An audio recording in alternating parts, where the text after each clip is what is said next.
Take it away. Thank you, Zane. Hey guys, welcome. Thank you for coming to my portfolio critique.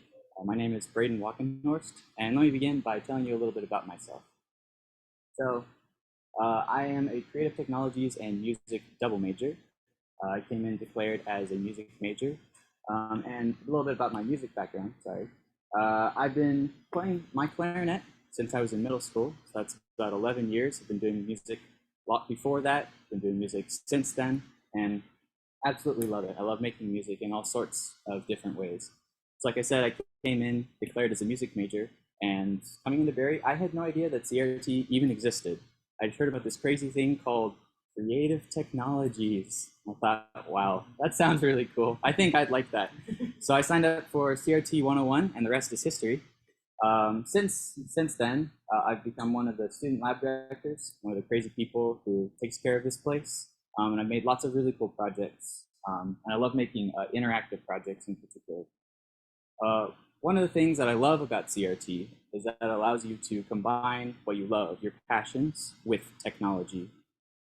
So I absolutely love integrating musical concepts into my projects, which leads me to my theme, creating interactive experiences through music and novel interfaces. Now you might be asking yourself, well, what exactly is an interface?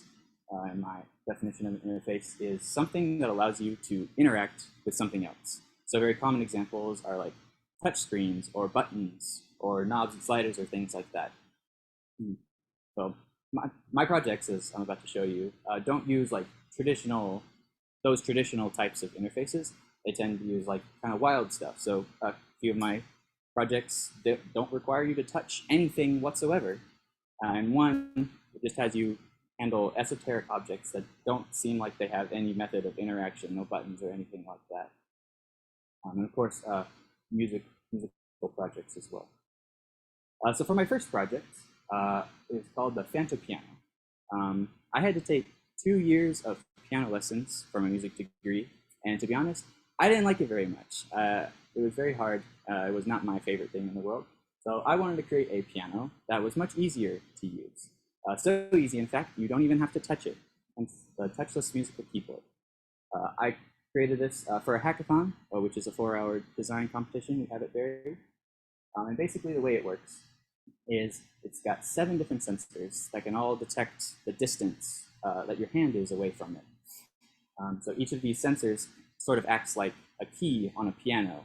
And as you hover your hand over each of your keys, it'll play a different note by taking that information and sending it to my actual computer, which is housing a program, a digital audio workstation that plays music based off of like signals that I can send to it. So really fun, very simple project, but it allows you to make simple melodies like Twinkle Twinkle Little Star or Happy Birthday or things like that. So really fun. My next project, more novel interface, less music. It's called Space Ninja. So as a kid, I really loved the mobile game Fruit Ninja. And that game is basically, the concept is fruit flies onto the screen, and you swipe your finger on the screen to slice the fruits, and you rack up points that way. Well, I wanted to recreate that game, but with my own little special twist. Instead of fruit, you have planets flying onto the screen. Instead of swiping your finger on a screen, instead you wave your hand in front of the camera, and it moves the controller that way. So using the programming language Python, I was able to interact with the camera of the laptop and map the motion of your finger to like the camera's position. So as you can see right here, it's tracking my fingers using something called computer vision and gesture recognition. So I can map the knife on the screen to slice the planets and build up your score that way. So really fun, a unique way of interacting with the game, really fun and engaging as well. For my third project, going back to the music, less of the novel interfaces, we've got TuneCube, which is a customizable MIDI controller.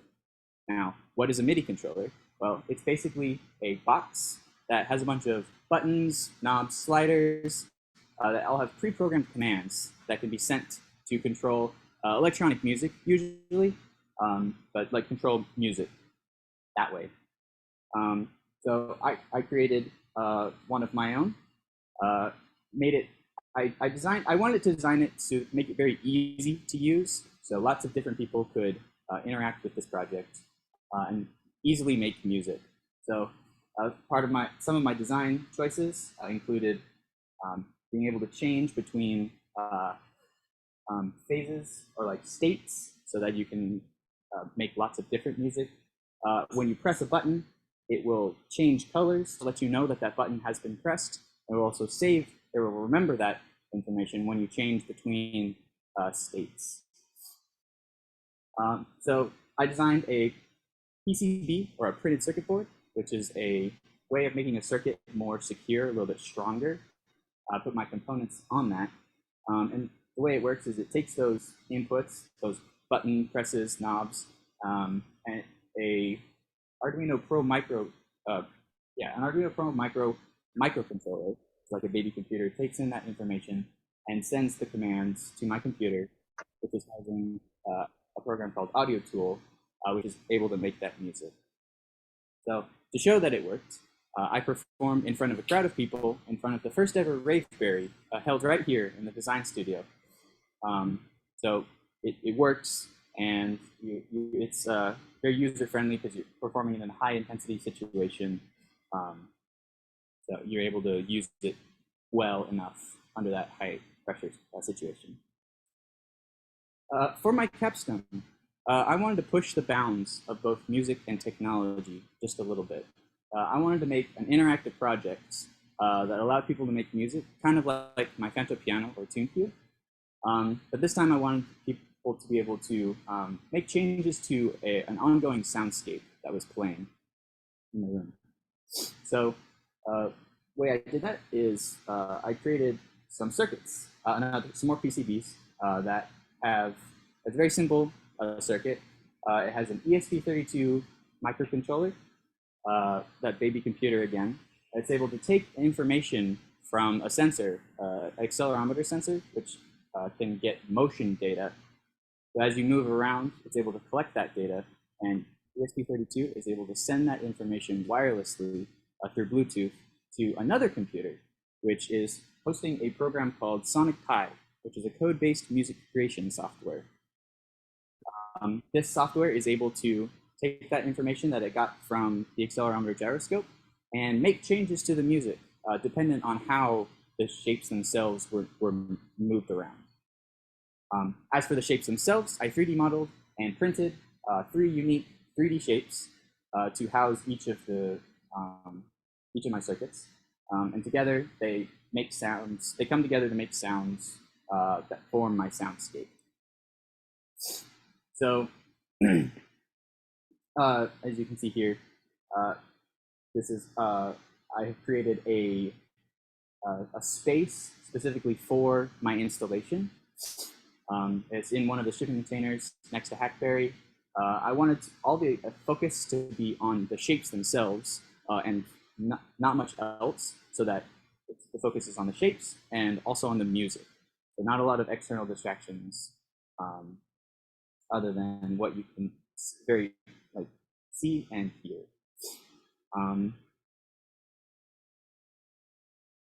Yeah, so each of my shapes has a unique method of interaction. So my sphere is round. The idea is that you rotate it around. As you rotate the sphere, it changes what set of notes are being played. So it's sort of the mid-range, almost the melody section of the soundscape. Cubes, they have 6 sides. And I wanted my cube to be mapped to the lower notes, the bass voice of my soundscape. So dependent on what flat side is facing downward, that will play a different bass note for the soundscape. And finally, my octahedron, I wanted to be different than the first 2 shapes. This controls the high voice of my soundscape. And the method of interaction, as you can see, is as you shake it, the volume will increase for the high voice, and it will decrease as you stop shaking. So through both my user testing and an exhibition that I held a week last Saturday, I have had many people come through and interact with my installation. This is just a few of the many pieces of feedback that I got. Seemed like most people who came through really enjoyed themselves and felt that they had a significant impact on the music, which was my goal. So I was very happy about that. But yeah, looking forward for the future, I'm planning on attending the University of Arizona for the next 2 years to get my master's in human-centered computing. And HCC is, the way I like to describe it is, I'm going to learn how to better bridge the gap between technology and people, how to help technology work better for people.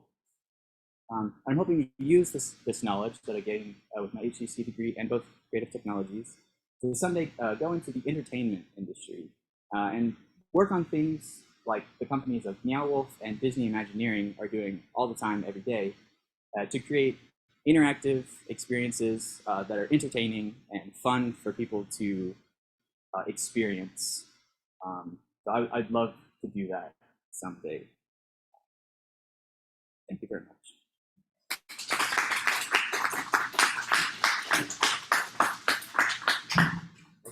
Let's open